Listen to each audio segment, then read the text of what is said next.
এবং শিক্ষা সংশ্লিষ্ট কর্মকর্তা এবং সংশ্লিষ্ট সর্ববিদগ্ধ বিন্দু সবাই শিক্ষকদের জন্য কাজ করে।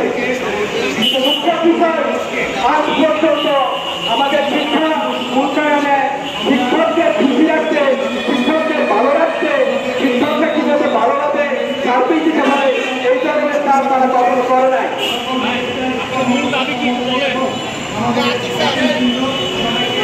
আপনারা জানেন আমাদের এই রাজ্যমুক্ত শিক্ষা প্রতিষ্ঠানে যখন কমিটিতে নিয়োগ ছিল, কমিটি নিয়োগ থাকা অবস্থায় আমাদের ভর্তি ব্যবস্থা ছিল।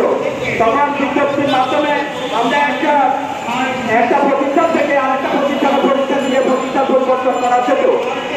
কিন্তু 2015 সালের 30শে অক্টোবর যখন সরকার নিয়োগ নেওয়ার জন্য একটি নিয়োগ তিনি চালু করেছে, ওখানের মধ্যে সাবধান করতে আমাদের একটা সুযোগ দিয়েছিল যে এন্ট্রি লেভেলের শিক্ষকদের সাথে আমরা ভর্তি দিতে পারবো। এবং প্রথম বিজ্ঞপ্তি যখন হলো তখন আমরা এই সুযোগটা পেয়েছিলাম, দ্বিতীয় বিজ্ঞপ্তিতে আমরা সেই সুযোগ পেয়েছিলাম, তৃতীয় বিজ্ঞপ্তি আমাদের শিক্ষকরা সেই সুযোগ পেয়েছিল। কিন্তু মুখ্য বিষয় আমাদেরকে না জানিয়ে আমাদের সঙ্গে জানায় যেসব শিক্ষক আমাদের শিক্ষকগুলো এগুলো আমরা মেনটেন করে আমাদের যারা শিক্ষকগুলো করতেছে তাদের সাথে কোনো আলোচনা না করে আমাদের ছাত্র যারা বন্ধ করে দিয়েছে।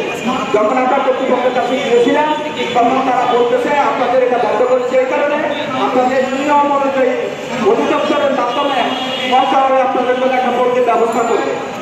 কিন্তু আজকে 2.5 বছর আমরা তাদের কথা এক বিন্দু মাত্র তারা বাস্তবায়ন করেনি। এখন এরপর থেকে যখন আমরা বারবার ভাবছি তারা আমাদের জন্য একটা পারস্পরিক পরিবর্তনের একটা প্রহসন চালু করে দিয়েছে, যেটা আমাদের কোনো শিক্ষক শিক্ষক এতে কোনো হবে না। আমরা বলছি যে এটা দ্বারা আমরা সুরক্ষিত হব না। আপনারা দয়া করে আমাদের এই পারস্পরিক পদ্ধতি পূর্ণভাবে সার্বজনীন পদ্ধতি হিসাবে একটি পরিপত্র প্রকাশ করুন। কিন্তু বারবার আমরা গত মাসে 19 বার তাদের কাছে গিয়েছিলাম, অধিদপ্তরগুলোতে তারা আমাদের কথা শুনে নেয়। এই কারণেই আজকে আমরা এখানে উপস্থিত হতে বাধ্য হয়েছি এবং আমাদের দাবি যদি না মানা হয় পরিষ্কার করে বলছি পুরো বাংলাদেশ থেকে শিক্ষক জড়ো করে এনে আমরা এখানে দুর্বল আন্দোলন করেছি। এবং আপনারা যদি আমাদের কথা না শুনেন আমরা বলে দিচ্ছি আমরা এভাবে আস্তে আস্তে আন্দোলন তীব্রতর করে পুরো বাংলাদেশের শিক্ষা প্রতিষ্ঠানগুলো করে আমরা পাঠদান থেকে বিরত রাখবো। আমরা আরো বলতেছি আপনাদের যখন আমরা ওখানে গেছি আপনারা বলেন আপনারা নিচে যান, নিচে যখন বলি তখন উপরে যান, এইসব কথাগুলো আপনারা বলেন। আমরা এই ধরনের কথা চাই না।